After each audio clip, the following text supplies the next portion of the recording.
20 experts had failed. Mathematicians, cryptographers, strategists, all had stared at the puzzle for hours, days even, their brilliance crumbling against an impossible riddle. But when a young waitress glanced at it for 60 seconds and whispered the answer, the room fell silent. The Mafia boss leaned forward, his cold eyes narrowing. He recognized something in her, something dangerous, something buried. And in that moment, he knew this girl carried a secret that could destroy him or save his empire. If you're listening to this story, don't forget to hit the like button, subscribe to the channel, and tell me in the comments what part of the world you're listening from. Vincent Marcello stood at the floor-to-ceiling windows of his penthouse in Chicago, Illinois, watching the city lights flicker like dying stars against the November sky. The wind off Lake Michigan rattled the glass, a low moan that matched the tension coiling in his chest. He was 42, broad-shouldered, with salt and pepper hair slicked back, and eyes the color of gunmetal, eyes that had seen too much and forgiven too little. His tailored charcoal suit fit like armor, and the platinum watch on his wrist cost more than most people earned in a year. But tonight, none of it mattered. Behind him, the penthouse stretched in cold elegance. Marble floors, leather furniture, abstract art that cost fortunes but meant nothing. It was a fortress, a symbol of the empire he'd built from blood and cunning. The Marcello family controlled the South Side, the docks, the flow of money through half the city's veins. Vincent had clawed his way to the top, burying rivals and doubts alike. But power, he'd learned, was a living thing. It demanded feeding, and it never slept. His phone buzzed. He didn't look at it. Instead, he poured himself 2 fingers of bourbon, the amber liquid catching the light like liquid gold. The glass was cold against his palm, grounding him. Outside, snow began to fall, soft and silent, covering the city's sins in white. "Boss," the voice came from the doorway. Marco, his right hand, a man built like a bulldozer with a face that had forgotten how to smile. "They're waiting." Vincent nodded, drained the bourbon in one swallow, and turned. The burn in his throat was familiar, almost comforting. He followed Marco down the hallway, their footsteps echoing against the marble. The walls were lined with photographs. His father, his grandfather, men who'd built this empire with their fists and their will. Vincent had inherited their legacy, but he'd also inherited their enemies. The conference room was on the lower floor, a windowless space lit by harsh fluorescence that made everyone look like corpses. 20 men sat around the long table, their faces a mix of frustration and exhaustion. Experts, Marco had called them.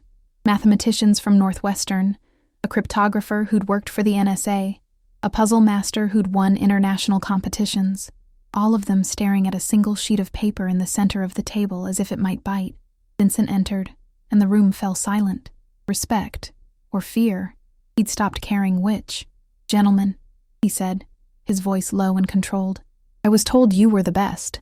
The cryptographer, a thin man with wire-rimmed glasses, cleared his throat. "Mr. Marcello, this cipher, it's unlike anything we've encountered. The pattern shifts. The logic contradicts itself. We've tried every algorithm.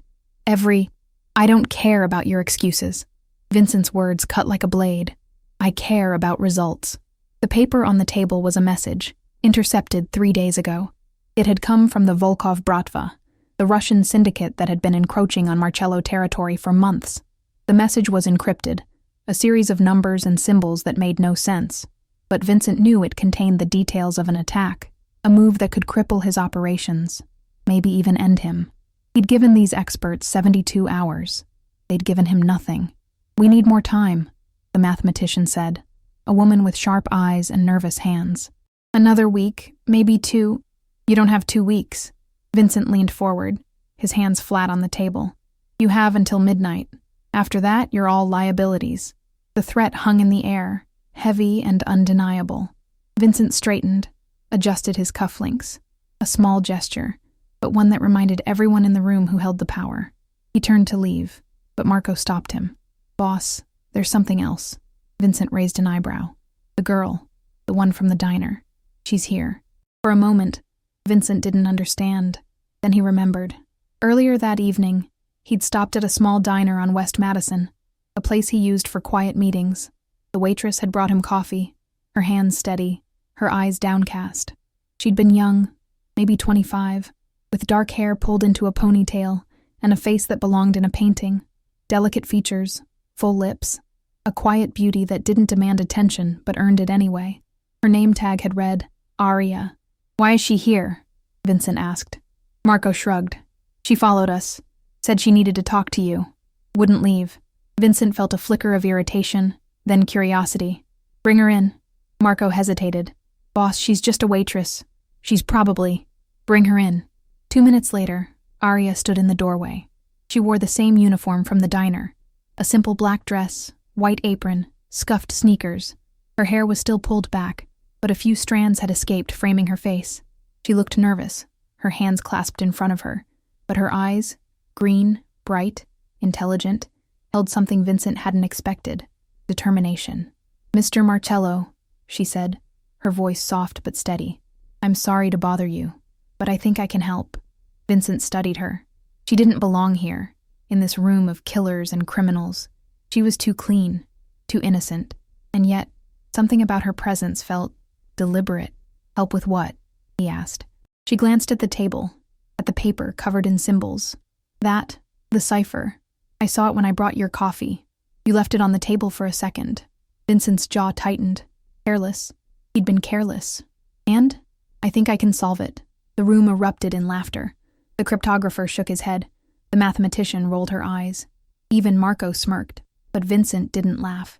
He watched Aria, watched the way she stood her ground, the way her fingers twitched as if itching to touch the paper. "You think you can solve something 20 experts couldn't?" he said. "I don't think," Aria replied. "I know." Silence. Vincent felt the weight of the moment, the absurdity of it. A waitress, claiming she could crack a code that had stumped the best minds money could buy. It was ridiculous, insulting even. But something in her eyes stopped him from dismissing her. Something familiar. "1 minute," he said. "You have 1 minute. If you waste my time, you leave here and forget you ever saw that paper. Understood?" Aria nodded. She stepped forward, her sneakers squeaking against the marble, and picked up the paper. The experts watched, some amused, some annoyed. Vincent watched her hands. Small, calloused from work, but steady. She stared at the cipher, her lips moving silently, her eyes darting across the symbols. 30 seconds. Her brow furrowed.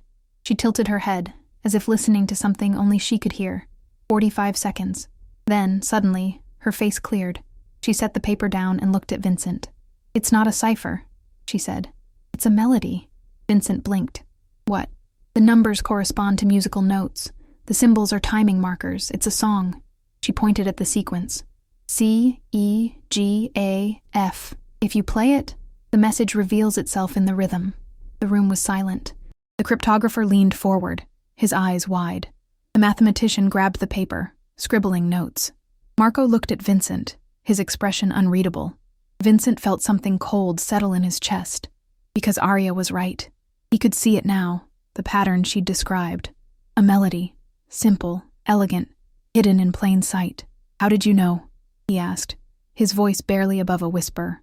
Aria met his gaze, and for the first time, he saw something flicker in her eyes, something dark, something haunted. "My father," she said.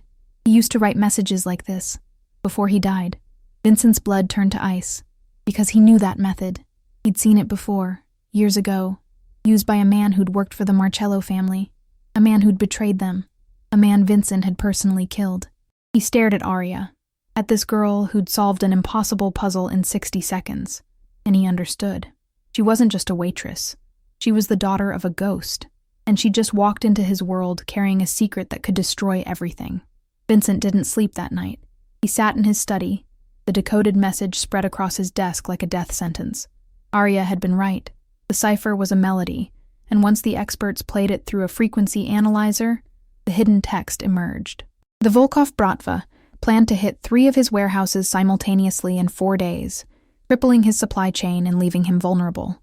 It was a surgical strike, the kind that required inside information. Someone in his organization was a rat, but that wasn't what kept him awake. It was the girl, Aria.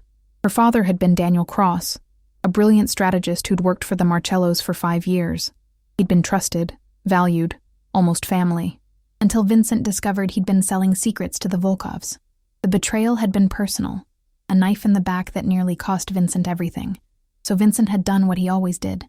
He'd eliminated the threat. He'd put a bullet in Daniel Cross's head in an alley off Roosevelt Road, watched the light leave his eyes, and walked away without looking back. That had been 7 years ago. Arya would have been 18. Vincent poured himself another bourbon, the third of the night. The amber liquid sloshed in the glass, catching the lamplight.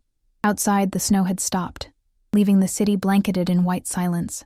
He thought about the way Arya had looked at him in the conference room, steady, unflinching, as if she knew exactly who he was and what he'd done. Did she know? Did she know he'd killed her father? His phone buzzed. Marco's name flashed on the screen. "Talk," Vincent said. "The girl." I dug into her background. Marco's voice was rough, tired. "She's been working at that diner for 3 years. Before that, she was in college, University of Illinois, studying music theory. Dropped out after her father died. No criminal record. No connections to any organizations. She's clean. Too clean," Vincent muttered. "Maybe. Or maybe she's just a girl who got dealt a bad hand." Vincent didn't respond. He didn't believe in coincidences. Arya showing up at his diner, seeing his cipher, solving it in 60 seconds. It was too perfect, too convenient. Either she was working for someone, or she was playing a game of her own. "Bring her in tomorrow," Vincent said. "I want to talk to her. Alone." "Boss, is that smart? If she's connected to the Volkovs, then I'll handle it." Vincent ended the call and drained his glass. The burn in his throat was sharper now, almost painful. He closed his eyes and saw Daniel Cross's face, the shock and betrayal in his expression as the gun went off. Vincent had felt nothing then. He'd learned long ago that sentiment was a weakness, a crack in the armor that enemies exploited. But now, staring at the decoded message, he felt something stir, a flicker of doubt, maybe even guilt. Arya had her father's eyes, that same sharp intelligence, and she'd used his method, his signature, to solve the cipher. Was it a message? A challenge? Or was it just a girl trying to survive in a world that had chewed her up and spit her out? Vincent stood and walked to the window. The city stretched below him, a sprawl of lights and shadows. Somewhere out there, the Volkovs were planning their move. Somewhere out there, a traitor was feeding them information. And somewhere out there, Arya was probably lying awake, wondering if she'd just made the biggest mistake of her life. He pressed his palm against the cold glass, feeling the chill seep into his skin. Power had always been his answer, his shield. But power couldn't solve this. Not yet. The next morning, Arya sat across from Vincent in a private room at the back of an Italian restaurant on Taylor Street. The place was a front, owned by the Marcellos, and the walls were thick enough to muffle screams. But Vincent had no intention of hurting her. Not yet. She looked different in daylight. The harsh fluorescence of the conference room had washed her out. But here, in the soft glow of the overhead lamp, she was striking. Her dark hair was down now, falling in waves past her shoulders, and she wore jeans and a simple gray sweater that made her look younger, more vulnerable. But her eyes, those sharp green eyes, were anything but vulnerable. "Thank you for coming," Vincent said, his tone polite, almost cordial. He gestured to the espresso in front of her. "I hope you like coffee." Arya picked up the cup, took a sip, and set it down.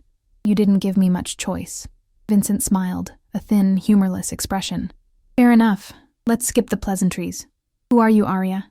"A waitress." "Don't insult me." His voice hardened. "You solved a cipher in 60 seconds that stumped 20 experts. You used a method that only one person I've ever known employed. So I'll ask again. Who are you?"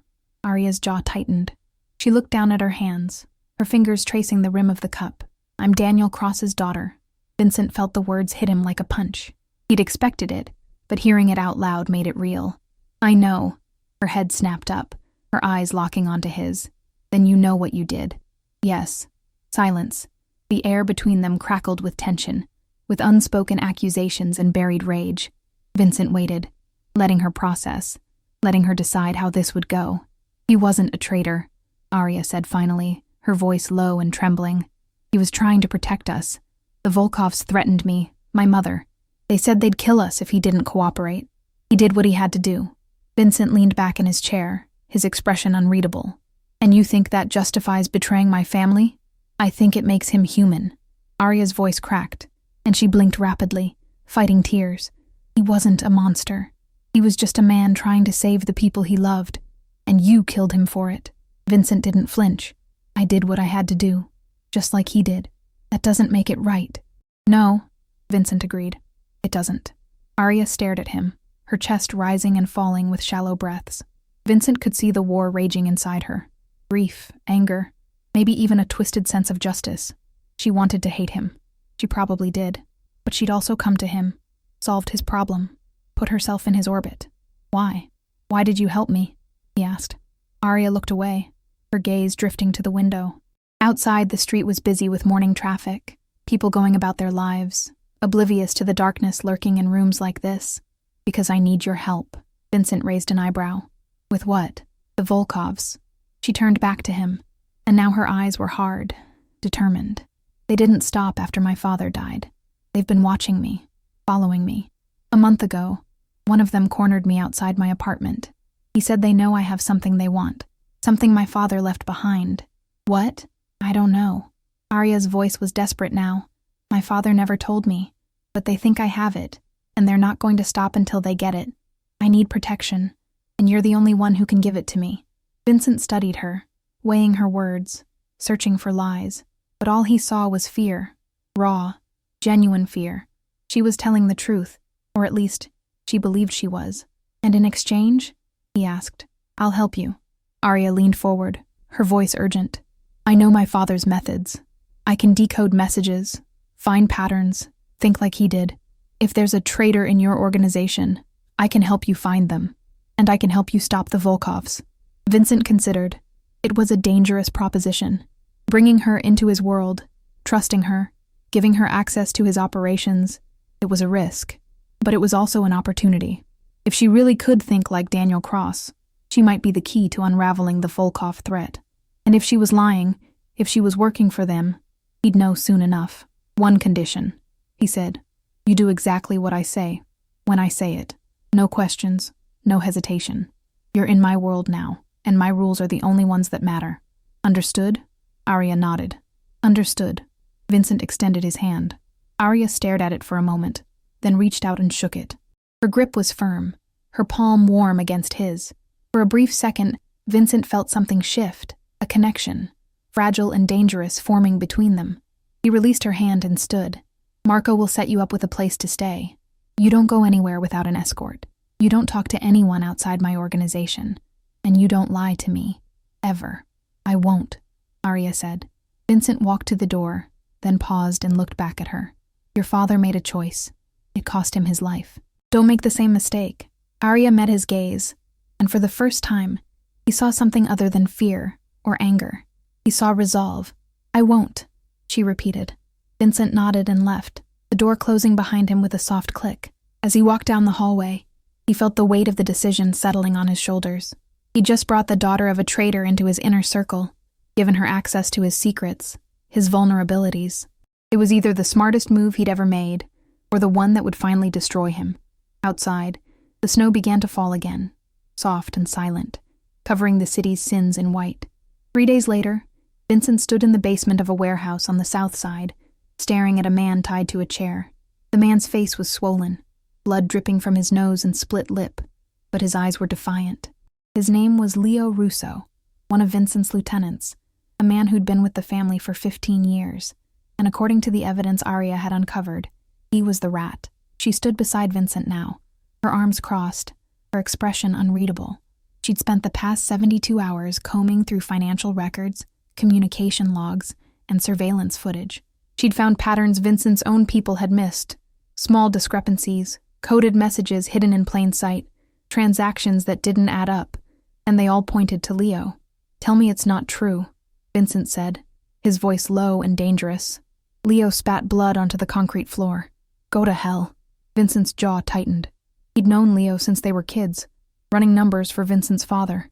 They'd fought together, bled together, built this empire together. And now, this. Why? Vincent asked. What did they offer you?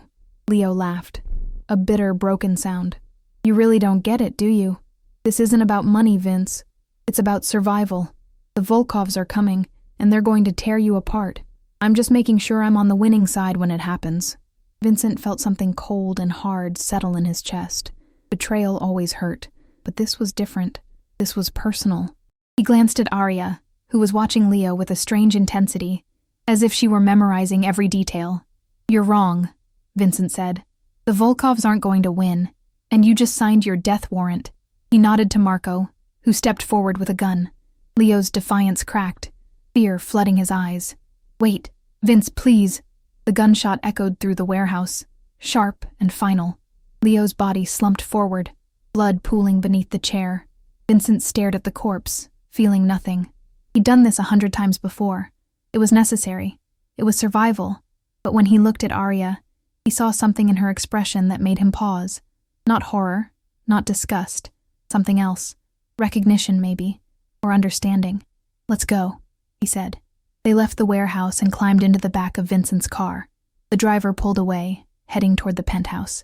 Inside, the silence was heavy, oppressive. Arya stared out the window, her reflection ghostly in the glass. "You didn't have to watch that," Vincent said. "Yes, I did." Arya turned to him, her eyes hard. "If I'm going to survive in your world, I need to understand it, and I need you to understand something too." "What?" "My father wasn't the only one who betrayed you." Vincent's blood ran cold. "What are you talking about?" Arya pulled out her phone and showed him a series of photographs. They were surveillance images, grainy but clear enough. They showed Leo meeting with a man Vincent didn't recognize. Tall, blonde, with a scar running down his left cheek. A Volkov enforcer. "But these weren't taken recently," Arya said. "They're from 8 years ago." Vincent felt the ground shift beneath him. 8 years ago. Before Daniel Cross. Before the betrayal that had nearly destroyed him. "Leo's been working for the Volkovs for almost a decade," Arya continued. "He's the one who recruited my father. He's the one who set him up to take the fall." Vincent's hands clenched into fists. "How do you know this?" "Because my father left me a letter. I found it after he died, hidden in a book. He knew he was going to be killed, and he wanted me to know the truth. He wanted me to know who was really responsible." Vincent stared at her, his mind racing. If what she was saying was true, then everything he thought he knew was a lie. Daniel Cross hadn't been the traitor. He'd been a pawn. And Leo, the man Vincent had trusted for 15 years, had been the real enemy all along. "Why didn't you tell me this before?" Vincent demanded. "Because I needed proof," Arya said. "And I needed to know if I could trust you. And now?" Arya met his gaze, her expression unreadable. "Now I know you're not the monster I thought you were. You're just a man trying to survive. Like my father. Like me." Vincent didn't know what to say. He felt something crack inside him. A wall he'd built years ago to keep the world out. Arya had found a way through, and he didn't know if that made her an ally or a threat. "There's more," Arya said. "The Volkovs aren't just coming for your warehouses. They're coming for you. They have someone inside your inner circle. Someone close enough to know your routines, your security. And they're planning to move in 2 days." Vincent's pulse quickened. "Who?" "I don't know yet, but I will." Vincent leaned back in his seat, his mind spinning. The Volkovs, the traitor, Arya. It was all connected. A web of lies and betrayal that stretched back years. And at the center of it all was him, the man who'd built an empire on blood and cunning, now facing the possibility that it could all come crashing down. He looked at Arya, at this girl who'd walked into his life and turned everything upside down. She was dangerous, unpredictable, maybe even a liability. But she was also the only person who seemed to understand the game they were playing. "Find them," Vincent said. "Find the traitor. And when you do, I'll handle the rest." Arya nodded. "I will." The car pulled up to the penthouse, and they climbed out into the cold night air. The wind off the lake was sharp, biting, carrying the scent of snow and steel. Vincent watched Arya walk toward the entrance, her figure small and fragile against the towering building. But he knew better. She wasn't fragile. She was a survivor, just like him. And together, they were going to burn the Volkovs to the ground. Vincent's world collapsed on a Tuesday. It started with a phone call at 3 a.m. Marco's voice, tight with panic, pulled Vincent from a restless sleep. "Boss, we've been hit. The Volkovs, they hit all 3 warehouses, simultaneously." Vincent was out of bed before Marco finished speaking, pulling on clothes, his mind already calculating losses, strategies, retaliations. But when he arrived at the first warehouse on Ashland Avenue, he realized the scope of the disaster. The building was a smoldering ruin. Flames licked at the skeletal remains of the structure, and the air was thick with smoke and the acrid stench of burning chemicals. Fire trucks surrounded the site, their lights flashing red and blue against the night sky. Vincent stood at the edge of the chaos, his fists clenched, his jaw tight. "They knew," Marco said, standing beside him. "They knew exactly where to hit, when to hit, how to bypass our security. This wasn't luck, boss. This was precision." Vincent didn't respond. He was too busy doing the math. 3 warehouses, millions of dollars in product and equipment, gone. His supply chain was crippled, his cash flow strangled, and worse, his reputation was shattered. In their world, weakness was blood in the water, and the sharks were already circling. "Where's Arya?" Vincent asked. Marco hesitated. "She's at the penthouse, under guard." "Good. Keep her there." Vincent spent the next 6 hours surveying the damage, coordinating with his remaining lieutenants, and trying to salvage what he could. But by the time the sun rose, painting the sky in shades of gray and orange, he knew the truth. The Volkovs had won this round. And if he didn't find the traitor soon, they'd win the war. He returned to the penthouse just after noon, exhausted and covered in soot. Arya was waiting for him in the living room, her face pale, her eyes red-rimmed. She stood when he entered, her hands twisting together. "I'm sorry," she said. "I should have found them sooner. I should have—" "Stop!" Vincent's voice was sharp, cutting. "This isn't your fault, isn't it?" Arya's voice cracked. "I told you there was a traitor. I told you they were close, and I couldn't find them in time." Vincent walked to the bar and poured himself a drink, his hands steady despite the rage boiling inside him. He downed the bourbon in one swallow, then poured another. "We'll find them, and when we do, I'll make them pay." "It's not enough." Arya stepped closer, her voice urgent. "The Volkovs are moving faster than we thought. They're not just trying to cripple you. They're trying to replace you. I found communications this morning, encrypted messages between the traitor and the Volkovs. They're planning a final move, something big." Vincent turned to her, his eyes narrowing. "What kind of move?" "An assassination." Arya's voice was barely above a whisper. "They're going to kill you, Vincent. In 3 days, at the charity gala you're hosting. They have someone on the inside. Someone who's going to get close enough to—" "Who?" Vincent's voice was ice. "I don't know yet, but I'm close. I just need more time." Vincent set down his glass, his mind racing. The gala was a public event, attended by politicians, businessmen, and other crime families. It was a show of power, a reminder that Vincent Marcello was untouchable. But if the Volkovs struck there, in front of everyone, it would be more than his death. It would be a message, a declaration that the Marcello Empire was finished. "Cancel it," Marco said from the doorway. Vincent turned to see his right-hand man standing there, his expression grim. "Cancel the gala. Go underground. We'll regroup. Hit them back when they're not expecting it." "No." Vincent's voice was firm. "If I cancel, I look weak. And if I look weak, every enemy I've ever made will come for me. The gala happens. And we'll be ready." Marco opened his mouth to argue, but Vincent silenced him with a look. He turned back to Arya. "You have 3 days. Find the traitor. I don't care what it takes." Arya nodded, her jaw set. "I will." That night, Vincent couldn't sleep. He stood at the window of his study, staring out at the city, his mind a storm of thoughts and calculations. He'd survived worse than this. He'd clawed his way out of alleys and ambushes, betrayals, and bloodbaths. But this felt different. This felt like the walls were closing in, and for the first time in his life, he didn't know if he could fight his way out. A soft knock on the door pulled him from his thoughts. "Come in." Arya stepped inside, closing the door behind her. She wore a simple white t-shirt and jeans, her hair loose around her shoulders. She looked younger, more vulnerable, but her eyes were sharp, alert. "Can't sleep?" Vincent asked. "No." She walked to the window and stood beside him, her gaze following his out over the city. "I keep thinking about my father, about the choices he made. He thought he was protecting me, but all he did was put me in more danger." Vincent glanced at her. "You think he made the wrong choice?" "I think he didn't have a choice." Arya's voice was soft, sad, just like you didn't have a choice when you killed him.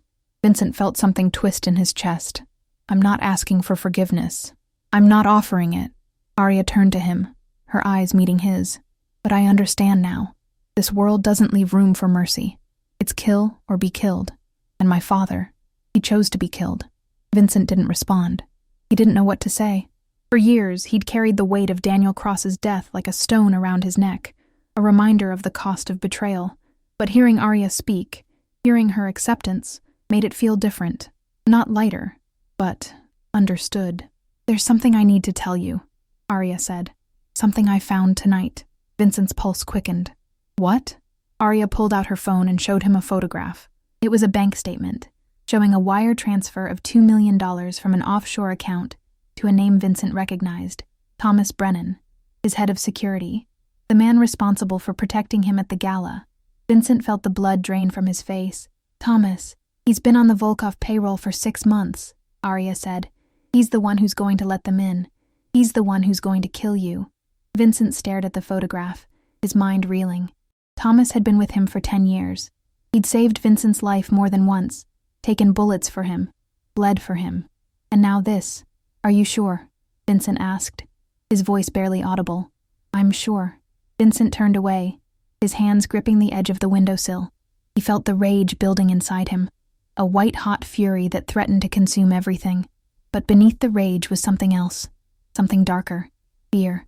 Because if Thomas could betray him, if a man he'd trusted with his life could turn on him, then who else?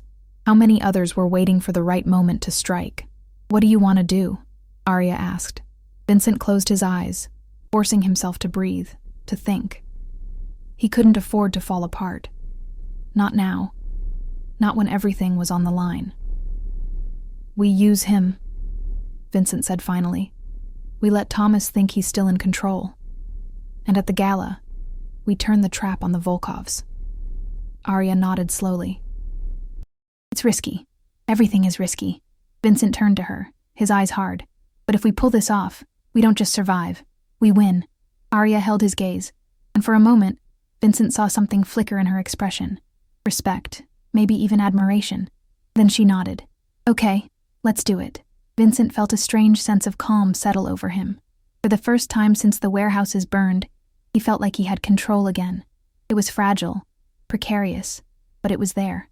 He looked at Arya, at this girl who'd walked into his life and turned it upside down, and he realized something. She wasn't just a tool, a means to an end. She was a partner, an equal, and together they were going to burn the Volkovs to the ground. The night of the gala arrived with a cold wind and a sky full of stars. The event was held at the Drake Hotel on East Walton Place, a historic landmark with marble columns and crystal chandeliers that glittered like diamonds. The guest list was a who's who of Chicago's elite: politicians, businessmen, socialites, and representatives from every major crime family in the city. It was a show of power, a reminder that Vincent Marcello was still a force to be reckoned with. But beneath the glittering surface, the night was a powder keg waiting to explode. Vincent stood near the entrance, dressed in a tailored black tuxedo that fit him like armor. His hair was slicked back, his expression calm and controlled. But inside, his mind was a whirlwind of calculations and contingencies. He knew the Volkovs were coming. He knew Thomas Brennan, his head of security, was the traitor. And he knew that tonight, everything would be decided. Arya stood beside him, and Vincent had to admit, she looked stunning. She wore a floor-length emerald gown that hugged her curves and brought out the green in her eyes. Her dark hair was swept up in an elegant twist, and a simple diamond necklace sparkled at her throat. She looked like she belonged here, among the wealthy and powerful, but Vincent knew better. She was a wolf in sheep's clothing, just like him.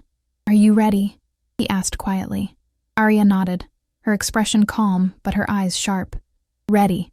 Vincent had spent the past 3 days preparing for this moment. He'd briefed Marco and his most trusted men, positioning them throughout the hotel. He'd set up surveillance, mapped out escape routes, and planned for every possible scenario.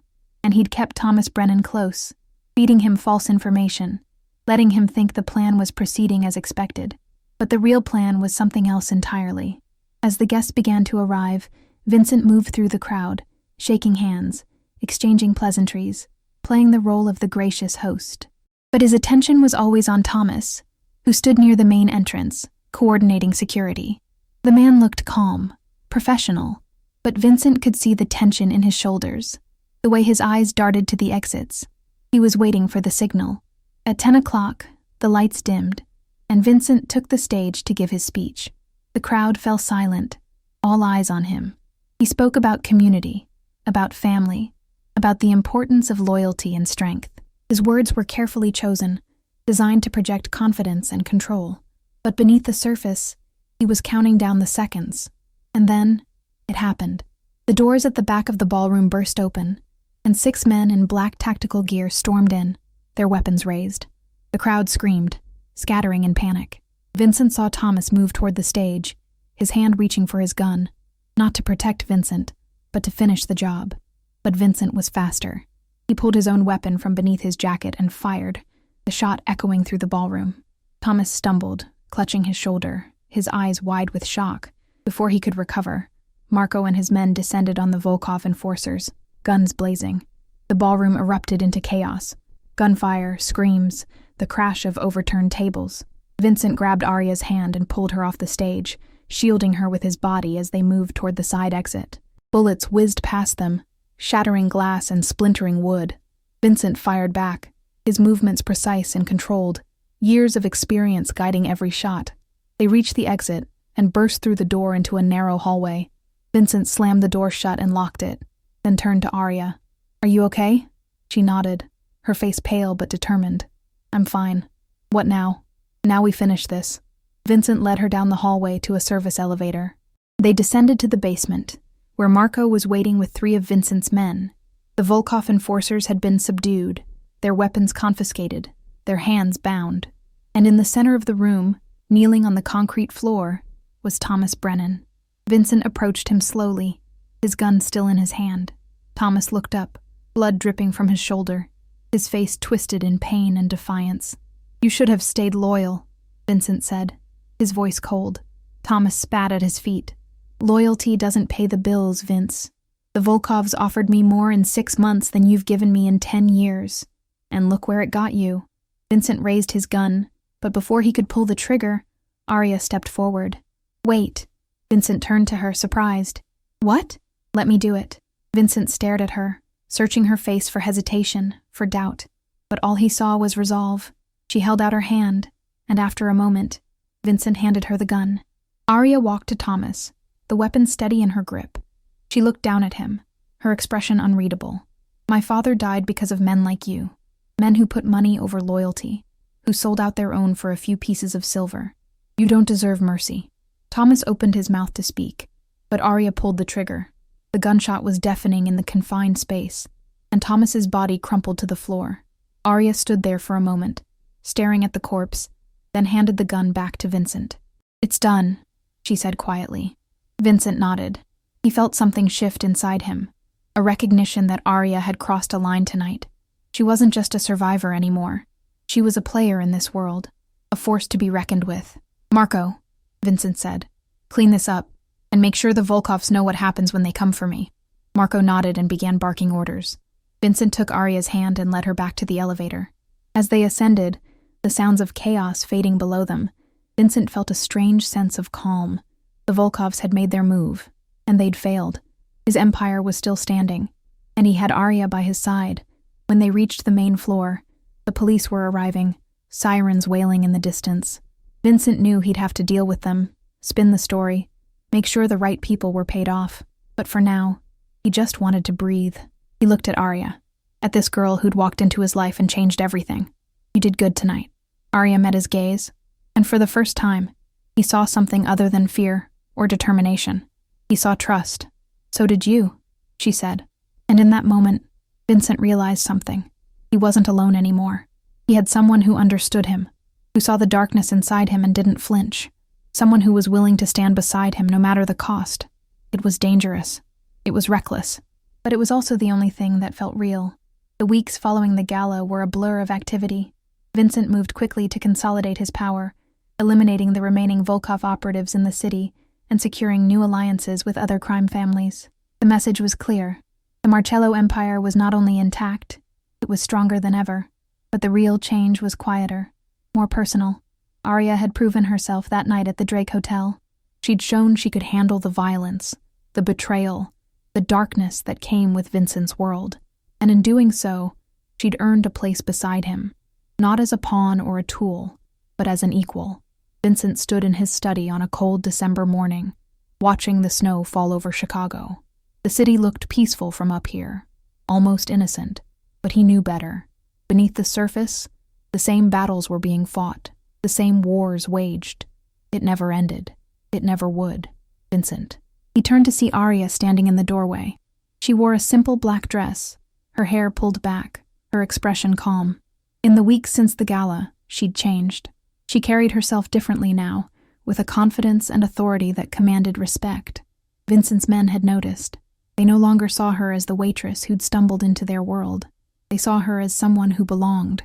"We got word from the Volkovs," Arya said, stepping into the room. "They're requesting a meeting. They want to negotiate a truce." Vincent raised an eyebrow. "A truce? They've lost too much. The hit at the gala was supposed to be their final move, and it failed. Now they're scrambling, trying to salvage what they can." Vincent considered this.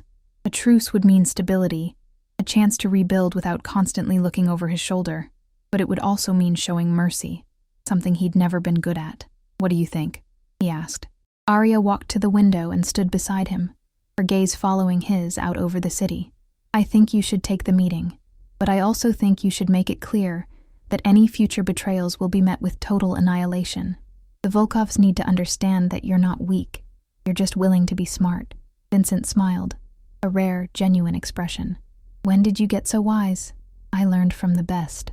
Arya glanced at him, and for a moment their eyes met.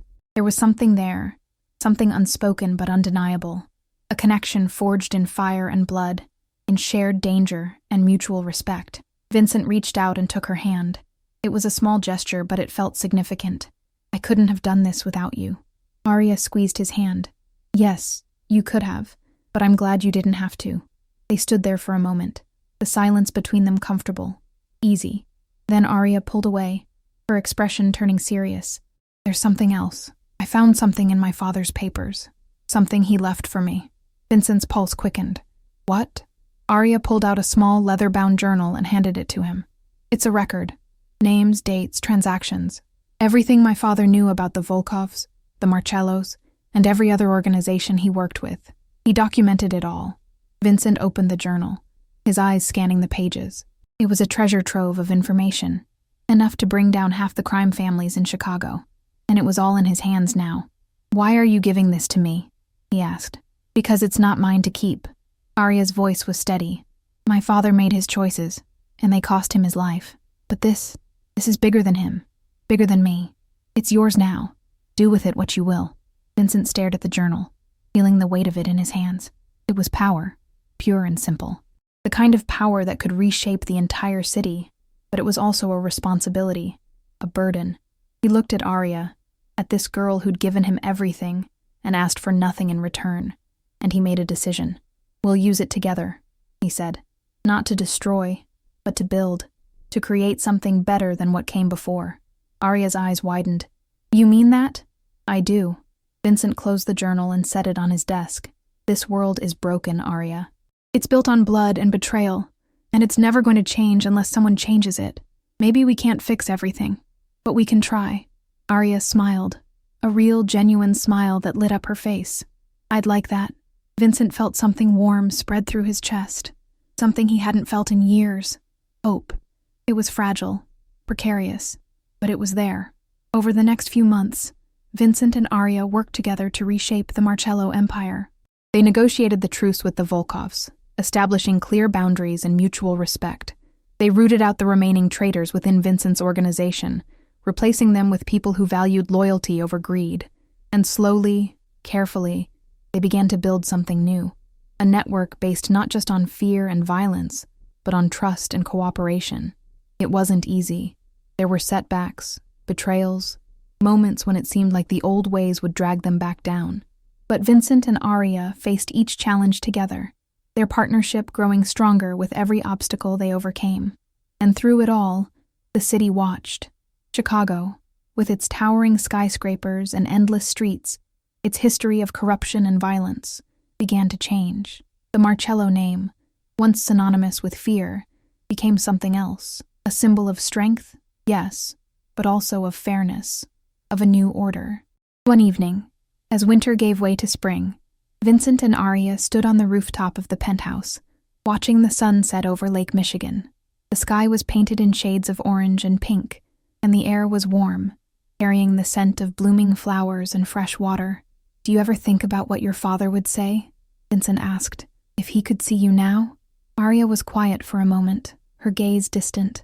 "I think he'd be proud, not of the violence or the power, but of the fact that I survived, that I made something of myself in a world that tried to break me." Vincent nodded. He'd be right to be proud. Arya turned to him, her eyes searching his face. "What about you? Do you think your father would be proud?" Vincent considered the question. His father had been a hard man, a man who believed in strength above all else. He'd built the Marcello Empire with his fists and his will, and he'd expected Vincent to do the same. But Vincent had done something his father never could. He'd learned to adapt, to change, to see beyond the immediate fight. "I don't know," Vincent said honestly, "but I think I'm finally proud of myself, and that's enough." Arya smiled and leaned against him, her head resting on his shoulder. Vincent wrapped his arm around her, holding her close. For the first time in his life, he felt something other than the weight of power and the burden of survival. He felt peace. Below them, the city stretched out in all its chaotic beauty. The lights were beginning to flicker on, one by one, like stars coming to life. And in that moment, Vincent understood something. The world would always be broken, always be dangerous. But as long as he had someone to stand beside him, someone who understood the darkness and chose to stay anyway, he could face whatever came next. Arya looked up at him, her green eyes bright. "What are you thinking?" Vincent smiled, a rare, genuine expression. "I'm thinking that maybe, just maybe, we're going to be okay." Arya laughed, a soft, musical sound that made Vincent's chest tighten. "Yeah, I think we are." And as the sun dipped below the horizon, painting the sky in shades of gold and crimson, Vincent Marcello and Arya Cross stood together, two survivors in a city of shadows, ready to face whatever the future held. The snow began to fall again, soft and silent, covering the city's sins in white. But this time, it felt different. Not like an ending, but like a beginning. Thanks so much for sticking with this story all the way to the end. If you enjoyed Vincent and Arya's journey, please hit that like button and subscribe to the channel so you never miss another story. And I'd love to hear from you in the comments. What was your favorite moment? What do you think happens next for Vincent and Arya? Let me know, and I'll see you in the next one.